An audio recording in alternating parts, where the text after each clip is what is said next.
Hello, football fans, and welcome to Locker Room on Voice of the People TV. I am your host, Jerry Alperia, and today we're jumping into the most electrifying moments from the pitch as we saw the new format of the UEFA Champions League take center stage last night with mouth-watering fixtures, and of course, goals are plenty. And of course, already looking like a man dressed like those who are champions, talking about the defending champions of the UEFA Champions League. And of course, join me, James and Mayowa, as we break down the biggest matches that went down last night, and of course, the hot headlines and insider stories in the ever-exciting world of football. And get ready for top-notch analysis and all the scoops you need. This is one show you can afford to miss.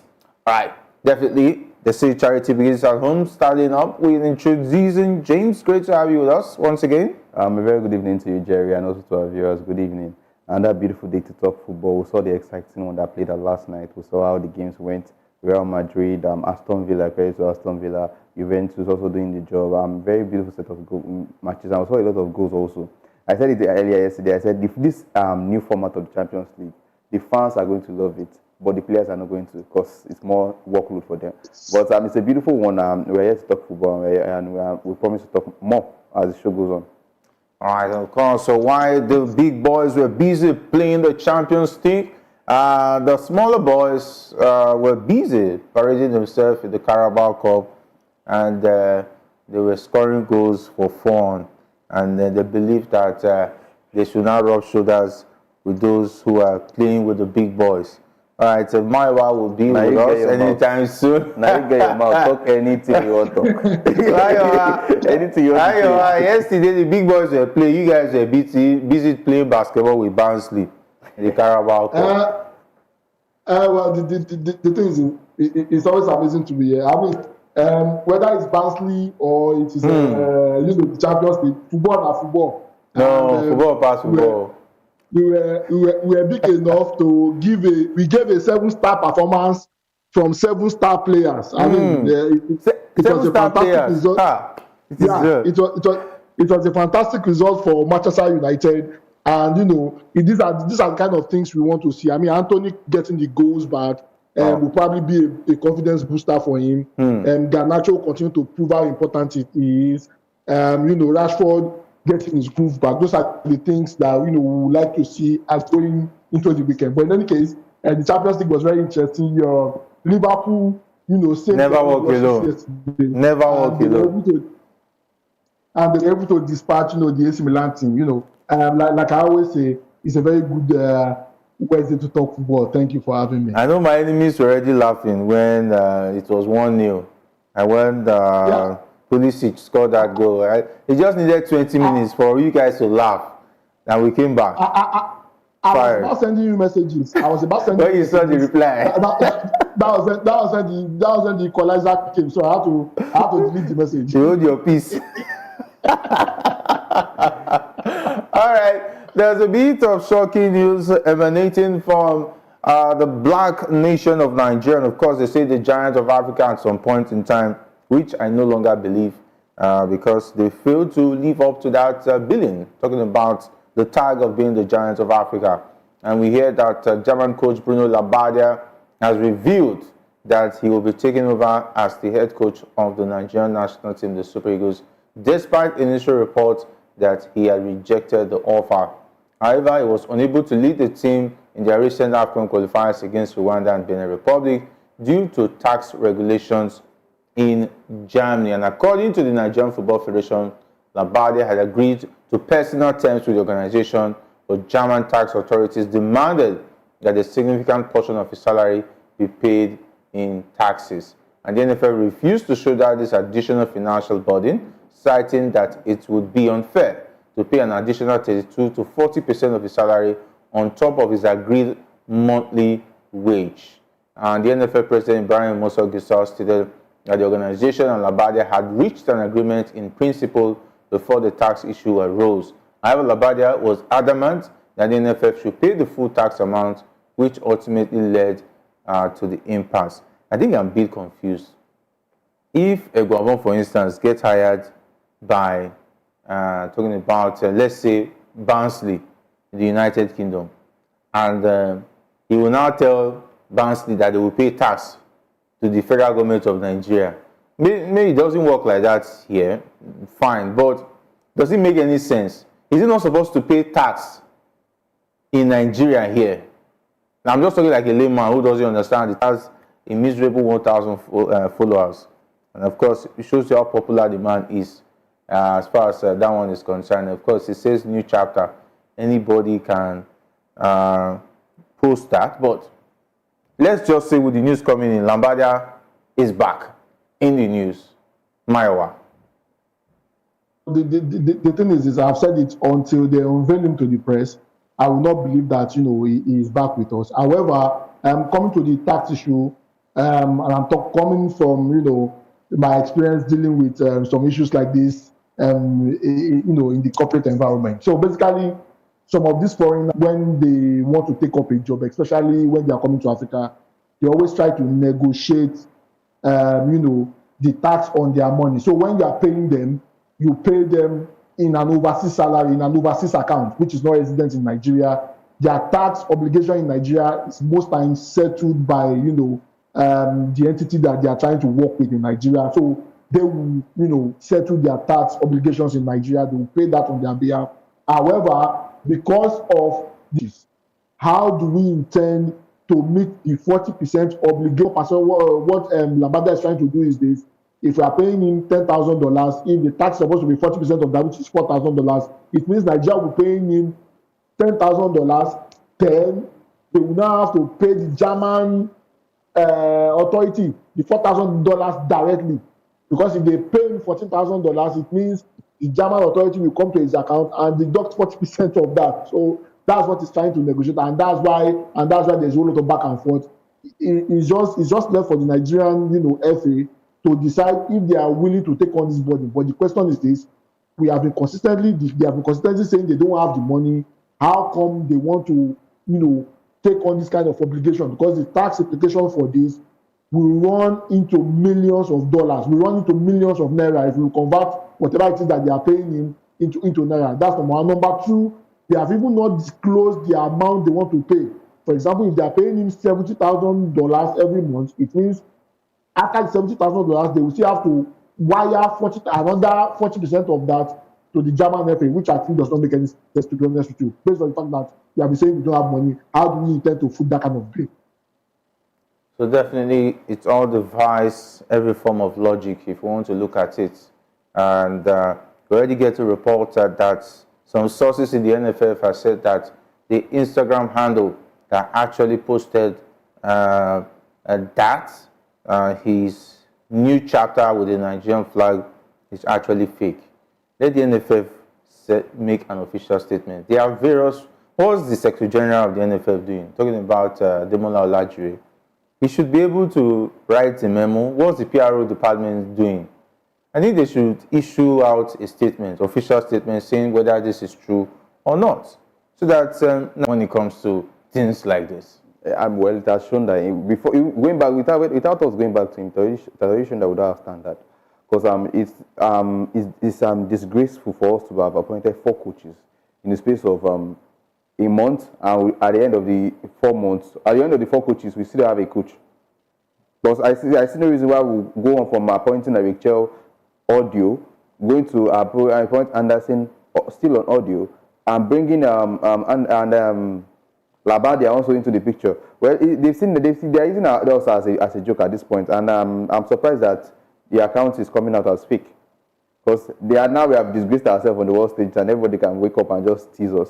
When you open the account, it looks not really like an original account. 1,000 followers. You expect somebody like with the standard of Labbadia should have more than that number, and I was able to just post new chapter, and everywhere we are thinking something otherwise. At this point, the NFF just needs to come out and address Nigerians. Come and tell us where we are heading. Because the last time we heard from them was them going for a foreign coach. Let us know what we are expecting. Are we going to settle for Eguavoen going into the future, or are we going to settle for a black man? Or they are still insisting on going on a foreign coach? So I will know what to expect from the media. As many the NFF came out after the games, after the last just qualifiers, and addressed the country that they are tired of going for a foreign coach. They want to settle for a black man a Nigerian man as a coach. if this news broke out earlier, as this news broke out and we saw that NFF already addressed that they're not expecting to go for any white coach again, we know it's a fake account easily. But we know how hell-bent the NFF have been on going for a foreign coach in the past. So at this point, we don't even know what to believe when it comes to all this news coming from the media, from blogs. At this point, we don't know if it's Labbadia, if the NFF are still working on the ground for Labbadia, or if they are going for somebody else. Like Maya rightly said, it makes no sense when you employ somebody and you're paying him his salary and you're still going to be paying for about 40% of his taxes. And his tax alone is about 40% of what he's earning. So I think it makes no sense for us to bring, is it Guardiola or is it Jurgen Klopp? At this point, what has Labbadia done that will come and be paying 40% of what we are paying him as salary as tax to his own country, not to our country, to Germany? So I see it's not a smart decision for me. It's just let him be wherever he is at this moment and come out and address people. Are you settling for a black man, a Nigerian as a coach, or you are going forward? Or maybe you can just leave Eguavoen the position as an interim manager. Then you'll be there for about 6 months, 1 year. When you have settled down, you are sure that you have the amount, enough money to pay a good foreign coach. Then you go into the market. Let's not forget the whole story of Maverena that's gone cold all of a sudden. They know they don't have the money. They have settled down. They have taken a step back from that. So let's just focus on somebody we can afford. Eguavoen will not be too difficult for them to afford. CRCR will not be too difficult for them to pay. Some people in the NPFL, that the local league, that were able to do the magic, Fidelis and the rest, they can put them together and put one person in charge of them, and they can give us wonderful results. So these are people that have been coaching week in, week out in the Nigerian Premier League, who knows what it takes to be a Nigerian and understands playing in Nigeria. And let's not forget some of these coaches go as far as playing in Confederations Cup. It's not like they play only in the Nigerian league. We saw the games. I'm trying to remember this particular side that played against the Egyptian side. So they are mixing with other club sides, and they're not just playing against Nigerian league also. So the coaches also are getting experience, and they're getting experience. I see no reason why you cannot trust them with this Super Eagles job, and instead of going to the foreign scene and embarrassing us, adding to what they have done in the past already. So at this point, we just have to wait it out and see what the NFF have in store for us at this point. All right, let's wait it out and see what the NFF has in stock for us. Okay, let's go into more news now, where AC Milan's Zlatan Ibrahimovic has declined to comment on rumors that the Italian club made a last-minute attempt to sign the Nigerian striker Victor Osimhen. And according to reports, Milan was interested in signing Osimhen, but Ibrahimovic, who is an official at the club, remained tight-lipped when asked about the matter. And of course, taking a look at Osimhen, I think he would have made an interesting addition to that AC Milan squad if he had made the move. And of course, Paulo Fonseca is their current coach, and AC Milan is an OG when it comes to Italian football. And they play Champions League football as well, and they have a shot at winning the Serie A title. If that was the last-ditch option and they were willing to pay his wages, I think we also made an interesting move. I don't see the AC Milan side as one side that Osimhen should be aiming to. With this talent he has currently, the AC Milan side has been one side that has been very inconsistent in the past. I think their latest victory was last time Ibrahimovic was also a striker. I was still playing at the team where they won the league. And that was the first time in about how many years before they won the title. And since then, they have not been able to live up to expectation. So I don't think, I prefer the move to Takeover the AC Milan side, because we know the AC Milan side are also a team that are not easy to leave. It's very difficult for AC Milan to let their player go also. They are similar as the Napoli side also. So I think going to the Turkey side, where you can leave in January if anybody comes for you, and also leaving at the end of the summer if anybody comes for you, I think that's a better option. And he's sending his full salary. Do you think AC Milan will give him the total amount he wants? All right, Mayowa, how would it have looked like to see Victor Osimhen making a move to AC Milan? Well, to be honest with you, I think AC Milan is Napoli Pro Max, and that's just been generous with my qualification. I mean, to be honest with you, in the past couple of years, they have not gotten back to the AC Milan of old, and that's the reason why they have been grossly inconsistent. I mean, the inconsistency with AC Milan is the same thing. It's almost as par with the one of Napoli. Yes, they were able to win the league about 3-4 years ago, and since then, they've not been able to do anything fantastic. So I don't think going to AC Milan would have been the right move. I mean, he would have been frustrated the same way he was frustrated in Napoli That's number 2. And like James rightly said too, because AC Milan, they are in the rebuilding process, it takes a whole lot of time for them to allow players to go. They don't allow players to go easily because they are in the rebuilding process, and they will feel, if they don't hold on tight to you, they might not be able to get the kind of value they would have expected from you. So it's a good one that he has gone to Galatasaray. I mean, he gets to play good football. He's not under unnecessary pressure. And remember, because he has delivered in the Serie A, it will be expected of him to be able to deliver. And if you look at how the AC Milan team played yesterday, that's not the kind of team you want an Osimhen, to be honest with you. So it's a good one that he left. He didn't go to AC Milan. He went to Galatasaray. All right, it's a good one. He went to Galatasaray. In the words of Mayowa. Okay, let's talk about the Carabao Cup. Has seen its fair share of drama with Nigerian footballers Alex Iwobi and Calvin Bassey of Fulham being eliminated by Preston North End in a thrilling penalty shootout. The match ended 1-1 after regular time, with Fulham ultimately falling 16-15 on penalties. It's quite sad for the boys. 31 penalties in one night. I wonder. I was able to catch the highlight of the game. A lot of chances were wasted by the Fulham team. It was not even supposed to get to the penalties at all, and it got there. And funny, they couldn't get the result, and the Preston side is getting the victory over them. Alex Iwobi and Calvin Bassey, so sorry for them. They are short of one. They are one short of a competition to play this season. Now they focus on the FA Cup, and if they are even in the FA Cup, than the Premier League.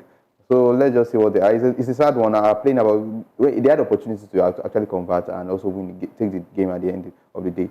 But they ended up dragging it to the penalties, and now they are out of the competition, unlike others. Unlike others. Okay, Mayowa, what's your assessment? And the Nigerian boys are out. What's your Fulham's outstanding the penalties against Preston North End? To be honest with you, I was catching up with the game. I was combining the games with Champions League and the Carabao Cup and the rest of that.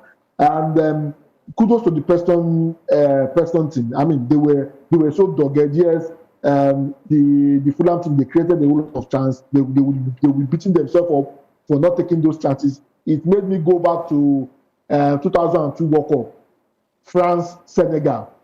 Senegal had only one chance. Fadiga scoring that particular goal, and the French could not get away from that goal, and they finally lost that particular game. Created a whole lot of chances, as much as 15 chances in that particular game, and they couldn't score a goal. The same thing happened to Fulham yesterday. I mean, they struggled in that particular game. They created a lot of chances, and they couldn't get the goals. And that's one of the beauty of the Carabao Cup, the EFL Cup, like they call it these days. I mean, you see smaller teams popping up to beat bigger teams. We've seen a whole lot of small teams do that in the past. So kudos to Preston. I mean, a team in League 2 getting to the next round of the FA, kicking out a Premier League team.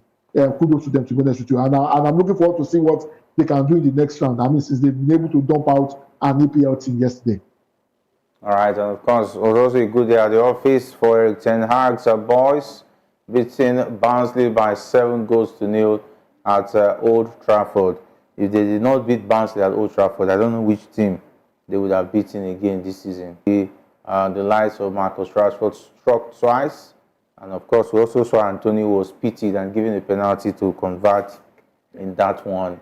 And even at a point in time, he got to a boiling point that the coach was saying something about slapping his players, and that if they said, I can't remember the word. Let me not say what I did not actually. What was actually said. There was this particularly interesting word he said about professional or world-class something, that if the players say in training that they were beaten by a world-class team, that he was going to give them dirty slaps. Was it the word?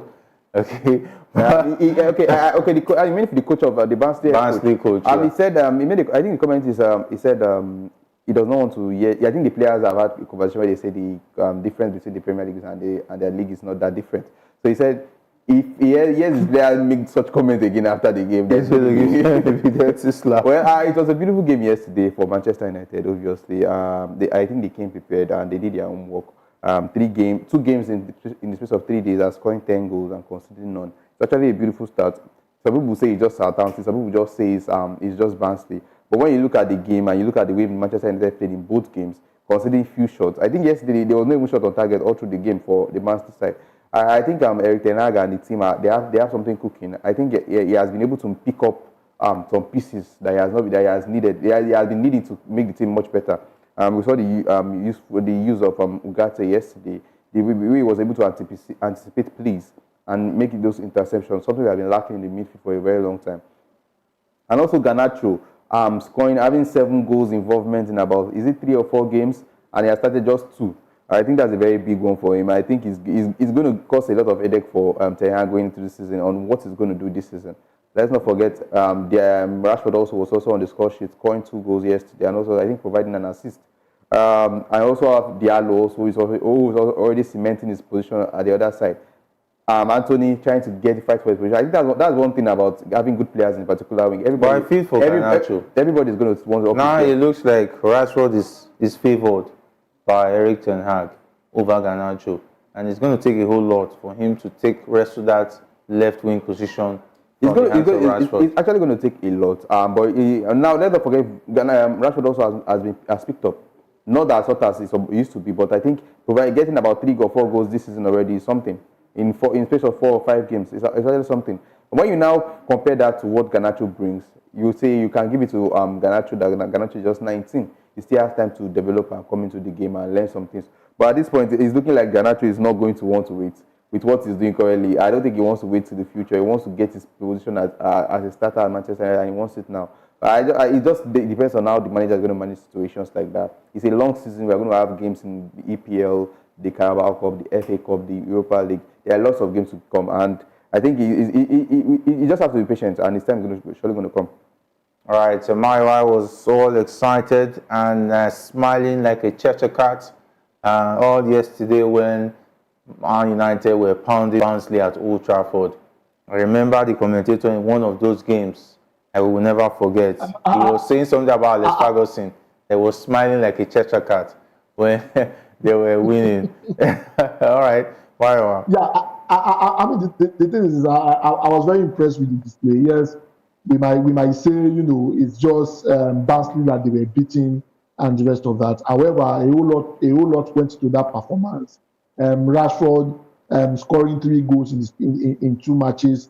The same thing for Garnacho. Eriksen, the same form he displayed on Saturday, he was able to continue with that same form.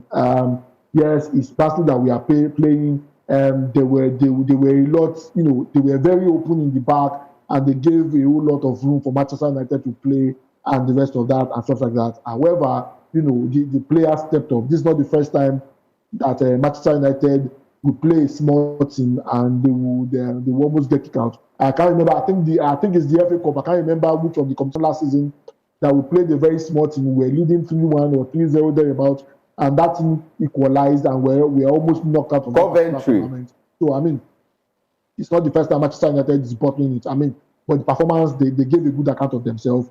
Garnacho is beginning to create a buzz around him, and it's going to make the selection difficult for the coach. I mean, a Rashford is beginning to pick up form. Garnacho is also, stepping up to show up in terms of coach. You don't have to keep me on the bench. I mean, if I were Garnacho, I scored against Southampton on Saturday. I scored 2 goals again, and I had a very fantastic performance yesterday.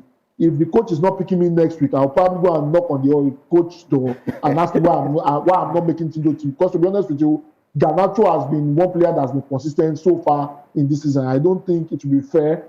It will be fair for him not to be given, the opportunity to be able to do something fantastic. I'm very impressed with the team, and I'm hoping they can translate, the victory of yesterday. They can translate it into our upcoming game this weekend. Kudos to the Manchester United team.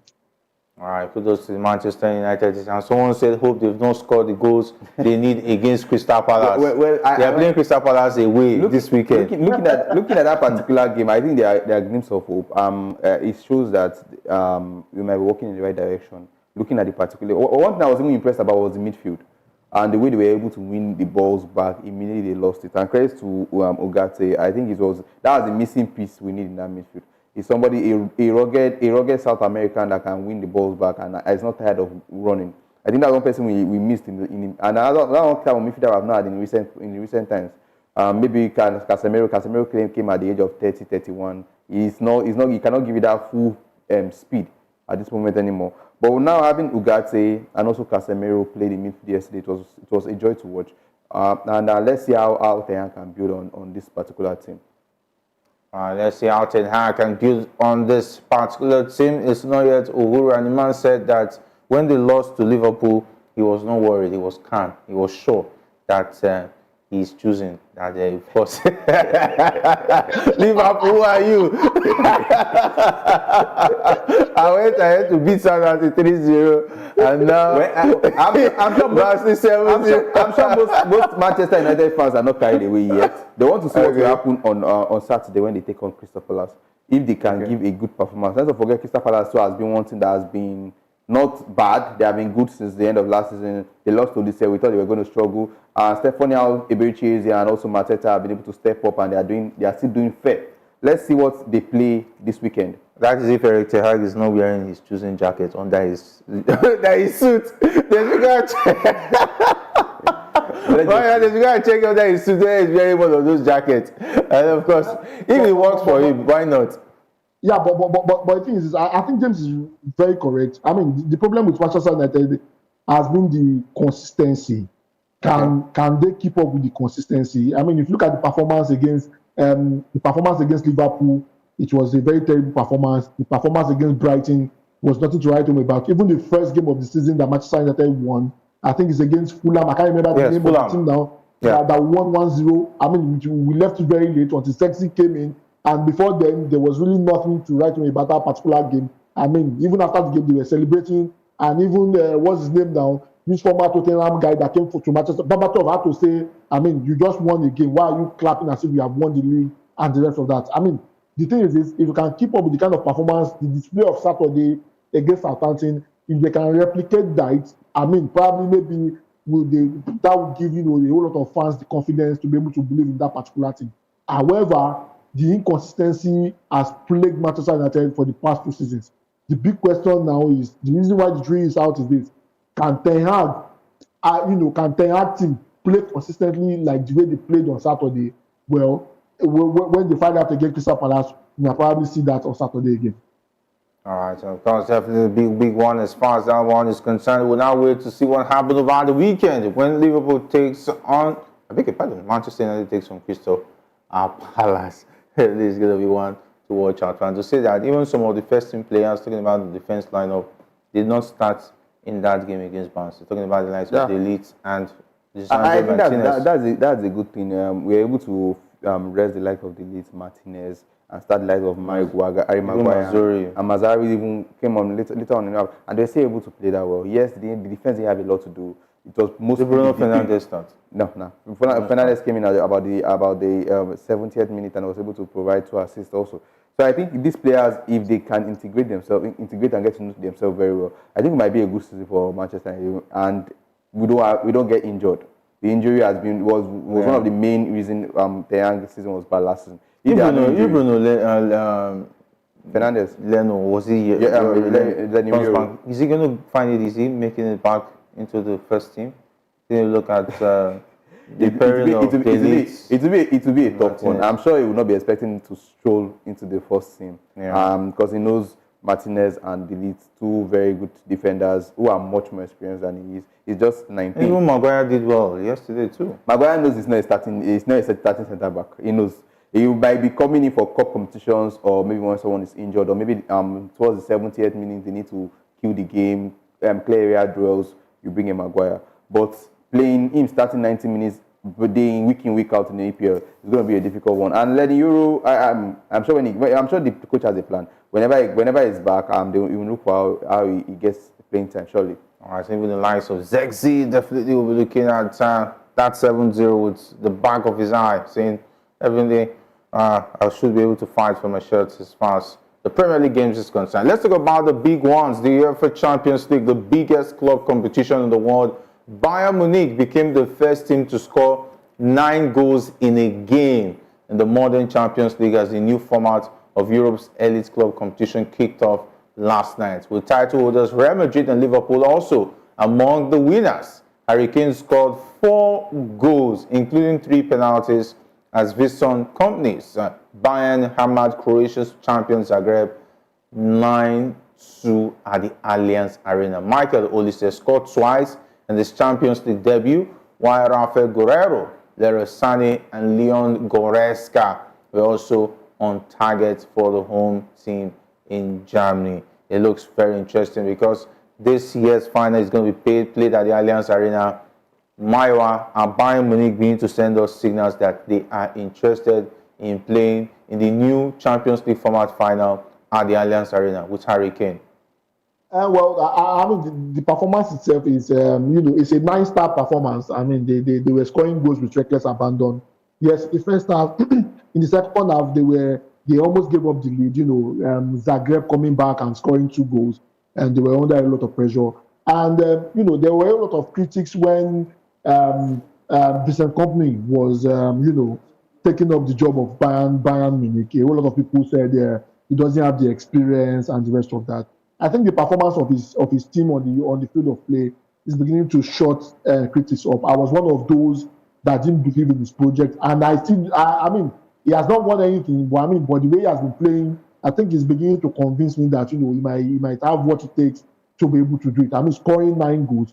Yes, we all expected them to dispatch Zagreb. I mean, we were talking about it yesterday, and any pundit you will speak to yesterday before that particular game, definitely they will give it to Bayern Munich. However, the way they played and now they were able to dispatch them is it's an indication, and it's a firing shot to all other teams in the Champions League. Kudos to Vincent Kompany and kudos to the team. It's very impressive how they were able to dispatch Dynamo Zagreb, and I'm hoping to see more of that kind of performance, such that people begin to believe in Vincent Kompany. Because for me personally, the jury is still out on him. I still want to see him play against the likes of Real Madrid, Inter Milan, and the rest of that. Those are the kind of games I will use to judge this performance. But kudos to the boys for being able to score 9 goals. Of course, to see a real attacking Bayern side. I think if you were able to watch Vincent Kompany at his time at the Burnley side in the EPL, you will see that they were attacking minded team. They were getting the opportunities, but I'm sure the talents were not there for him to get the desired result, and the defense were not working actually. So he was able to concede more, and there were a few games he was able to score certain numbers of goals when he was even in the Premier League and he was struggling. So now bringing that same talent to this Bayern Munich side, a side that has a goal scorer like a deadly goal scorer like Harry Kane, also have Olise, Gnabry, and also Sané. Let's not forget the experienced Thomas Muller is also in that same team. I think it's easier for him to manage such team than the Burnley side. Yes, it might not be all smooth and it might not be all rosy for Vincent Kompany and the Bayern Munich side going forward, but I'm sure it's not going to be as bad as people think. He might still leave the end. He will score a lot of goals, definitely. He might still leave the end of the season with at least 1 or 2 trophies. Let's see how it goes. But a very beautiful game from them yesterday, scoring 9 goals. And the 2 goals they considered was practically the period that Manuel Neuer left injured. And I think they scored 2 goals in about 2 minutes or 3 minutes when the new goalkeeper when he was replaced. So I think they've learned from that. The second goalkeeper will have to do better going into the competition. And I'm surprised why Bayern Munich does not have a second standby good goalkeeper. They had Sommer at a point, but Sommer said he couldn't settle for being the second goalkeeper and he left. But when you look at this particular Bayern side, I think Neuer is about 35 or 36. And you don't expect him to go the whole season without getting injured. Well, let's just see, going into the competition, let's see what Bayern Munich can do. If they can make it to the finals and play in their home stadium, it's going to be a tough one. Though. I just want Harry Kane to leave this season with a trophy at least. All right, of course, if our producers to give us the results of yesterday's matches. Of course, we saw Juventus at home blowing off PSV Eindhoven. Talking about last night's match, they won results. And of course, quite an interesting one. I saw McKinney, beautiful goal. Of course, the first goal was a TV goal. That was an advertisement goal, man. Fantastic. What a way to welcome us to the Champions League this year. Wow. A very beautiful goal. It was a very, very beautiful one. And credits to... I'm trying to remember the player who scored that first goal. I can't remember his name. Credits to Thiago Motta for managing this particular side. They were I think it's Locatelli. Locatelli. Beautiful goal. That was a beautiful goal for me. Definitely. A goal that will make a lot of advertisements in this new format, Champions League. And of course, we also saw, talking about Aston Villa. Aston Villa were able to travel to the young boys and also discipline them that come on, no be here. You know, if you forget your name, we will show you Bushege. Yeah, the young boys were humble. They were humble. They at were their really home ground. with the way Aston Villa is going, I just pray they have the right amount of numbers. That's the players to carry them to the end of the season. And credit to Ampado Onana. He made the move from Everton to Aston Villa, and a lot of people were saying he's going to struggle. I think he has about 3 or 4 goals, and it's just the fourth game. It's been awesome. And it's been awesome. He was on the score sheet yesterday also.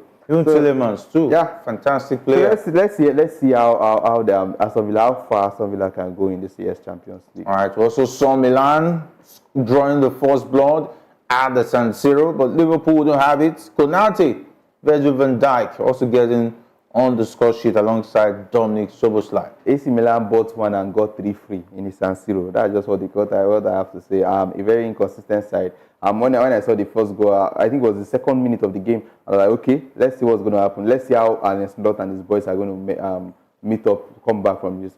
How do you lose a goal in San Siro and end up losing 3-1? It's one thing I cannot understand. But credit to Liverpool, AC Milan, you have a lot of job cut out for you. Let's see what they can do going into the next match. My wife was more like nobody who called police. Now they win case. They bought one and got 3 free. I mean, kudos to Arne Slot, kudos to Liverpool. I mean, they give a good account of themselves. You know, I said earlier when that goal came in, I was about sending you a message that Jerry, I hope you are prepared for tomorrow. I was about sending you that message before I could finish typing. You know, you guys had already equalized, and it shows how how Arne Slot has already set up his team. That's number one, and the kind of intensity the Liverpool team was able to push on the AC Milan. They couldn't contain their intensity. Konate coming up and scoring, and the AC Milan team they need to do well in terms of defending set pieces. In the last European tournament, in the last 2 European tournaments, they've been conceding goals with reckless abandon from set pieces, and that needs to be worked on. I mean, those 2 goals, Van Dijk and Konate, they could have been able to do better and be able to defend that particular goal very well. However, kudos to Arne Slot. Welcome to Liverpool. Welcome to Champions League. And remember, Arne Slot also, this is not his first rodeo. He took the PSV team to the final of one of the European title, although he did not win. However, it shows he has a lot of experience, tinkering teams in Europe, and he has been able to translate that into victory against AC Milan yesterday. Kudos to Liverpool. All right, of course, Real Madrid almost sent shivers to the fans' spines, but they won by 3-1. In the second half, everything just changed. I'm still not convinced about this Real Madrid side. I will not be lying. In the first half of that game, Stuttgart had every chance to win that game, like score more goals.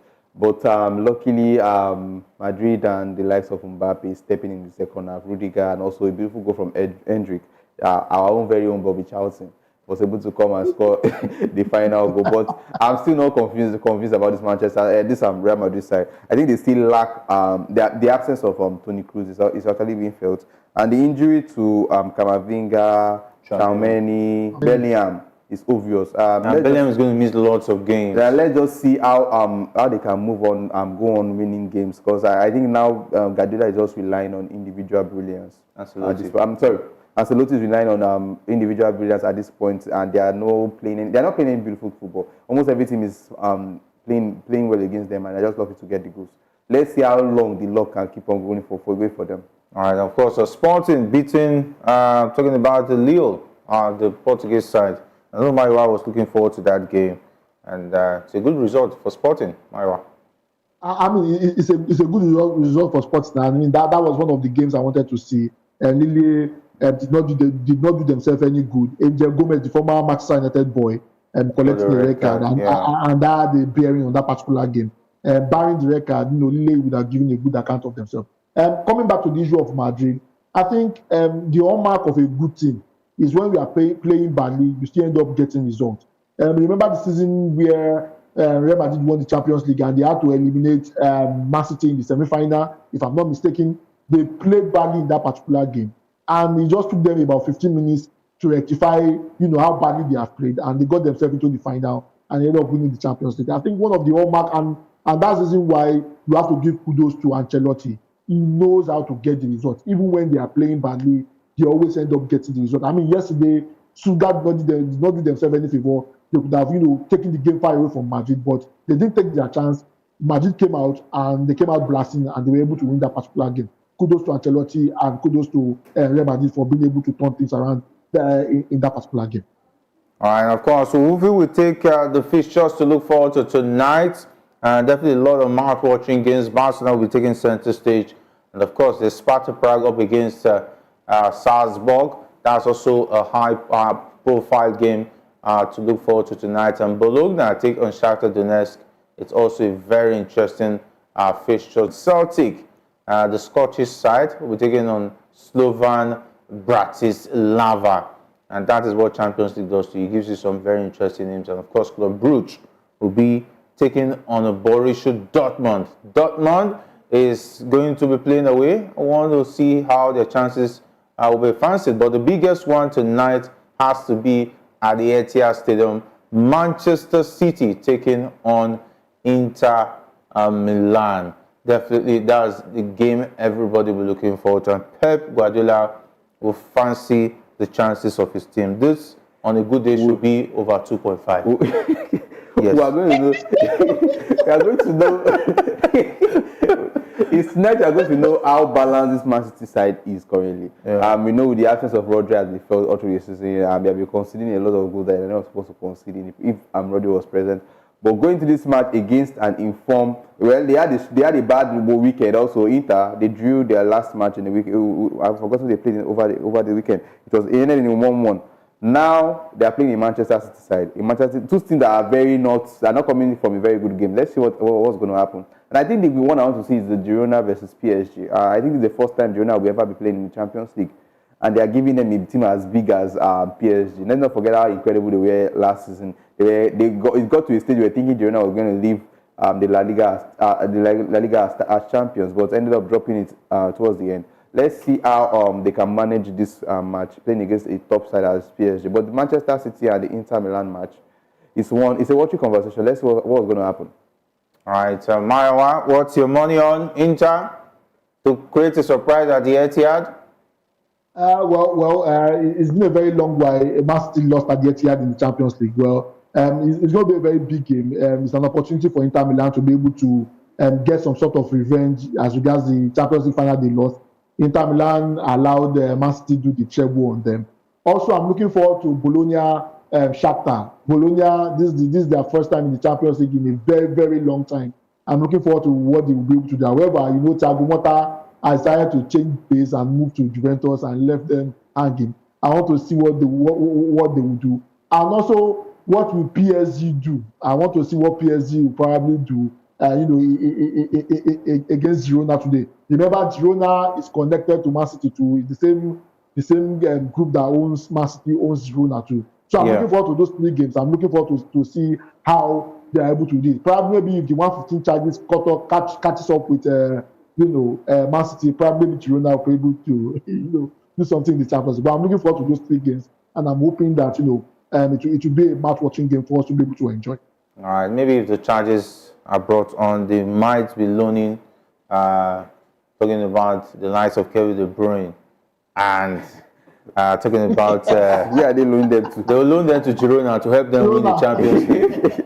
Yeah, it can happen in January. Anything can happen. I think that's one of the reasons you ever didn't want 2 teams being owned by the same owners. The same owners in the same competition. It was there was a time Manchester United over the transfer market wanted to get a player from the French side, Todibo, and they didn't want to skeptical about making the transfer, and he ended up going to West Ham at the end of the day.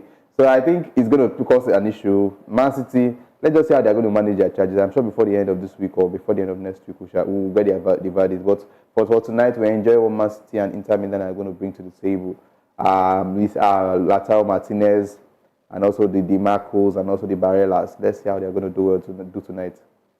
All right, definitely it's going to be a very interesting one. We hope to see more goals like Kenan Yildiz goal tonight.